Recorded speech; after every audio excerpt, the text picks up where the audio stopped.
Hi, are you afraid of dark? How about heights? Or say cockroaches? Water phobia? Or lizards? Or say dogs? Let me guess. Are you scared of those closed spaces? We all have our own fears. No matter what your fear is, you have the power to overcome it. The process may be long and challenging, but it's possible. Let us all together in today's episode learn why and how to overcome this demon called fear that all of us have in smaller or bigger quantities within us. We did not come to fear the future. We came here to shape it, once said Barack Obama. And here in this university, which I would like to be called as Motiversity, I, RJ Megha, share motivational stories to ensure that we shape the future of our choice, bright and beautiful. Topic of the day, as I hinted before, is fear. What is fear? Someone has defined it very appropriately. FEAR, fear is false evidence appearing real. Perfect full form of this word called fear. I'll tell you multiple stories today, one of which has a small conversation with the demon called fear itself. At the end of this episode, I'll tell you that story. So hang on and do not go anywhere. Now you would say that Megha, fear is common, it's omnipresent. You, me, everybody is fearful of something or the other. Why should you overcome fear? It's okay. Trust me, you will understand it all at the end of this very episode. Don't let the sadness from the past and fear of the future ruin the happiness of the present. Why is it called present, do you know? Because it is a present, it is a gift. Live it to the fullest without fear, without dampening your happy spirits. We are living in a world of fear. The life of humans today is corroded and made bitter by fear. Fear of the future, fear of hydrogen bomb, fear of ideologies. Perhaps this fear is a greater danger than the danger itself. Because it is fear which drives us to act foolishly, to act thoughtlessly, or to act dangerously. First, let us try to understand our fears and how it affects our situation. Do you fear any sort of change, yani ki parivartan? Because we live in an ever-changing world and it is happening more rapidly than ever before. And like how that film Mohabbatein had a message that change is the spice of life. I do have a beautiful message for you in today's episode. So tell me, what do you fear? You can message it across on my Instagram page that reads me as RJ Megha. But till then, let us discuss the types of fear. Fear of change, fear of loneliness, fear of failure, rejection. A lot of people fear uncertainty. Something bad happening to me, what will happen, what if something happens? All these are different fears. Getting hurt physically or emotionally is a fear. Even before it happens, we are scared of it. Fear of being judged. लोग क्या कहेंगे वो सबसे बड़ा रोग है. In most cases, and like the story I'm going to share with you soon, fear can hold you back.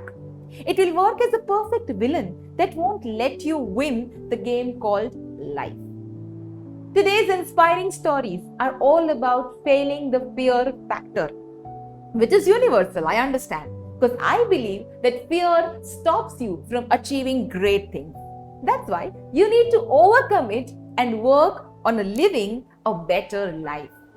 Today's story goes like, there once was this criminal who had committed a crime.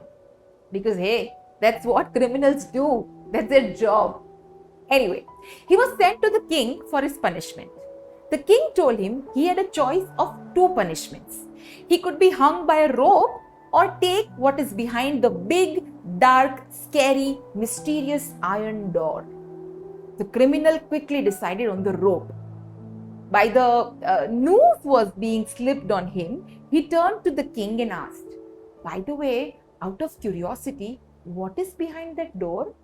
The king laughed and he said, "You know, it's funny. I offer everyone the same choice, and nearly everyone picks the rope." "So," said the criminal, "tell me what is behind that door. Obviously, I won't tell anyone," he said, pointing to the noose around his neck. The king paused and then answered, "Freedom." But it seems most people are so afraid of the unknown that they immediately take the rope. I love how this story encourages people to overcome fear. It offers a powerful reminder about the dangers of clinging to the familiar. We assume things. Unfortunately, too many of us live our lives choosing familiarity. Familiar pain, familiar struggle, familiar patterns. We literally invite them कि मुझे तो ये होना ही है, मेरे साथ तो यही होने वाला है, जैसे उनके साथ हुआ वैसा ही मेरे साथ होगा. But why? Why do we do that? Something good can also happen unlike them with yourself. Too many of us are far too fearful about the unknown. But if you want to live your best life, you must embrace the freedom of picking up new choices for being and doing. After all, it's these new choices which can open the door to ultimate happiness. We are a planet full of folks walking around with metaphysical ropes around our necks, wondering why we feel a bit emotional or spiritually dead to the world around us. Today, decide to have the courage to push past your fears. Make the decision to finally take off those ropes that bind you, that blind you. Start bravely opening up those doors which lead to the unfamiliar. Recognize when nothing changes, then nothing changes. Change is spice of life. Have no fear of the future. Let us go forward into its mysteries. Tear away the veils which hide it from our eyes and move onward with confidence and with courage. Remember, opening up doors for unknown is the only way to ensure you are healed towards new opportunities, freedom, growth, and greatest joy. You will see that. Once try that at least. Another notable example of fear is procrastination. For example, students often postpone doing their homework and finishing their projects. The seed of their trouble, fear of failure. And so, students have to face their fears head on in order to start overcoming and writing off the procrastination and achieve the academic success. To understand what kind of fear you are facing in life, let us together, me and you, dig deeper. There are different sort of fears. One of them is the fear of vulnerability. In a short story about overcoming fear of vulnerability, let me share with you a story of a girl called Meena. Meena was raised as a leader. Ever since she was a little girl, her father would bring her to the woods on the weekends and they'll go on picnic and shared wise leadership advices with his daughter. So as she grew older, she never encountered any problems with herself as an authority. She was always the boss and everyone looked up to her. With her around, projects were always organized and accomplished very well. She always let people see her as a strong person, and somehow she feared becoming vulnerable around others. One day, she felt sad. She felt like there was something missing in her life. Yeah, sure, she excelled as a leader. She was satisfied with her job too. But she realized that her job was all she had. No family, no friends, or any other loved ones. She was always on her own because she was afraid to share pieces of herself with others. Ever since she was little, she feared being with others. She was afraid to be vulnerable. She thought she was the best. She asked herself if a life without loved ones was the kind of life she wanted. And without betting an eye, she knew it wasn't. So from that very day, she decided to live differently. Little by little, she started sharing pieces of herself with the people she encountered. She also took up a new interest. She took up some new hobbies. It was difficult at first, and she felt like making herself vulnerable to others meant showing people that she was weak. And for someone who showed strength all her life, she struggled there. But soon she realized showing her vulnerabilities is a way of showing her humanity. Not a lot of people know that she's also kind, she's also honest, and she's also compassionate. Because she took steps to show her soft side, people got drawn to her. And years after, she met like minded people. She took back to her life at that point and she smiled. Her heart was happy. She was in her place, the place where she wanted in life. She was glad she made those changes. More importantly, she was glad she overcame her fear of vulnerability. Meena had psychological fear. There are fears which are physical, and she had a psychological fear. For example, the fear of flying. It is real and it should exist. If it doesn't exist, it gets risky, it gets dangerous. Fear of swimming isn't good, but fear of swimming 2 kilometers inside the ocean is real. It is a must. Getting my point? Some fears are real, they are physical, and some are psychological. Understanding the thin line between the fear that is real and one that is psychological, unreal, is important. It is not the death that a man should fear, but he should fear never beginning to live. Fear paralyzes you. Fear of swimming, flying, fear of the future, fear of leaving a rubbish marriage, fear of public speaking rather, that is very common. Or whatever fear you have, it is common, it is real, it is unreal, but you need to actually understand which fear is real and which is unreal. I'm going to share another story. A person named Anjani. He had never been on plane, and because he had a fear of flying, he had no plans of changing that fear. One day, his father approached him. This old man informed him that his mom was dying. And as much as his father wanted his mother to recover, this old man said that it was time to accept the situation and surrender to the higher being. Upon hearing this unfortunate news and the decision, he hugged his father and shed a tear. Then the two men had a conversation. Is there anything I can do to ease her pain? Anjani asked his father. Actually, there is. And it is also why I approached you, his father told him. The old man told him about his mother's last wish. His mother wished to get some fresh air and have a vacation in the Caribbean. She can have the vacation. I'll be happy to pay for it, the son said. Thank you, son. Your mother also wants you to come along to join her, his father said. No, I can't get on a plane, father. His father was disappointed upon hearing this and he left. The sight of his father leaving didn't bother him, but the dream he had that night did bother him. In his dream, he almost had the same conversation he earlier had with his father. That time, though, he was talking to his mother. While the words his mother said were similar to what his father told him, his dream had an effect on him. When his mother gently closed the door and left, he felt bothered. When he woke up, he thought about how his mother was always there with him.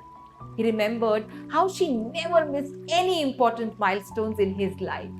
He recalled the memories of his high school graduation, his first car, his first house, his wedding, and so much more. She was always there besides him. And when he wanted anything, even if she couldn't afford, she was never afraid to find means to give it to him.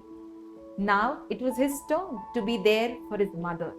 So he bolted off his mother's room and without thinking twice about his decision, he told his mother he was ready to board a plane and he will join her during the dream vacation that she wants to go to. His mother smiled and she said, I was sad when your father told me that you weren't coming with us for a vacation. It's disappointing news, but knowing that your fear of flying, I understand. But son, what made you change your mind? Anjani told his mother about the dream he saw. He also told her that giving up his fear of flying was the least he could do for his mother. Shortly after the family vacation in Caribbean, his mother passed away. And he was glad that while he couldn't change her fate, he made her happy when she was alive and a dream vacation to come true. Years later, Anjani was glad that he got on that plane for his mother. From that moment on, he felt nothing but willingness to see new places and look at things from above. And it was from that moment on he realized his fear of flying doesn't have any power over him anymore. In a way, it was his mother who gave him the encouragement he needed. If it wasn't for the courage he learned from her, he wouldn't be as satisfied with his life as he is now. There is a very beautiful quote relevant to the inspiring story we just heard. It says, "I am not afraid of tomorrow, for I have seen yesterday and I love today." In fact, overcoming fear is good for our mental health because our fear may be the only thing standing in our way. It makes you believe less in yourself. Sometimes facing fear is the only way to overcome it, and that's not always easy to do. But you need to find the strength to make it happen. You need to get rid of it for good. Otherwise, fear will conquer your existence. When we embrace our deepest of fears, breathe into them. Find the courage to tap into your intuition and trust that these things happen to us to claim our next level of courage and liberation. We evolve at a soul level. Trust me. When we can truly love and have empathy for what we are scared of, we reach our next level of freedom. So much of why we seek control is because we don't fully trust our life. We want to get rid of other manifestations of our fear, so that we can keep running from what scares us the most. Whether it is poverty, ill health, criticism, rejection, losing love, being alone, old age, pain, or death. The truth is, we cannot overturn our fears. When we run from them, we create even more fear and move further away from the core of our own being. When we see things that scare us, we actually created those experiences because that is what we have strong emotions and beliefs about in our subconscious. It becomes physical realities for us to experience. Yes, we all are that powerful, and the secret is transforming what we hold in our subconscious. So let us try together. Instead of trying to control our environment to get rid of what causes fear, which can't work anyway, the key is to openly explore what we are really scared of and transmute the energy into faith, into hope, into belief. The size of our fear is the size of the faith and trust in life. When we genuinely heal our fears, we pass important inner tests and initiations that are required for us to move forward in our journey. To contract or to expand, what do you choose? As a matter of fact, fears are educated into us and can, if we wish, be educated out. Isn't that a cool idea? While being lit and cool at the same time, it is also important to understand, especially at your age, that it is too early to feel fear of the future when one is under 30. And it is too late after that. To be fearless and selectively fearful are both important at the same time. What I meant by that is that one must never allow fear to become one's permanent sense of life. The important thing is to prepare yourself intellectually to deal with whatever circumstances you may encounter, which requires that you define your values fully, clearly, and rationally, logically, and never betray those things. Remember, I told you in the beginning of this episode that I'll tell you a story about fear where we will talk to the fear itself and that will justify the full form of fear, false evidence appearing real. So here goes. One final story about a profound conversation with fear itself. Once, there was a young warrior. Her teacher told her that she had to go to battle and she was very fearful. She didn't want to go. It seemed too aggressive and it was scary and it seemed unfriendly to her. But the teacher said that she had to do it and give her the instruction for the battle. The day arrived. The student warrior stood on one side and fear stood on the other. The fear was looking big and wrathful. They both had their weapons. The young warrior roused herself and went towards the fear, prostrated 3 times, and then asked, "May I have the permission to go into battle with you?" Fear said, "Thank you for showing me so much respect that you asked permission." Then the young warrior said, "How can I defeat you?" Fear replied, "My weapons are that I talk very fast and I get very close to your face. And then you get completely unnerved and scared, and then you do whatever I say. If you don't do what I tell you, I have no power. You can listen to me and you can have respect for me. You can even be convinced by me. But if you don't do what I say, I have no power." In that way, the student warrior learned how to defeat the fear. I'm sure you could recall instances from your life when you imagined the worst about a situation, but somehow those fears never materialized and things turned out much better than you expected. One of the main weapons fear has at its disposal is its ability to spin false stories, unreal stories. It holds it back by, creating the very compelling narratives in our head and control our decisions and actions. Assumptions, by definition, means a thing that is accepted as true or as a certain thing to happen without any proof. So tell me, what is that one thing in your life that you have not been doing because of this demon called fear? Tell me. Perhaps, like in the case of the young warrior in this story, you will find that fears of your imagination may never materialize in reality. Stay fearless and win the game called life. All the best.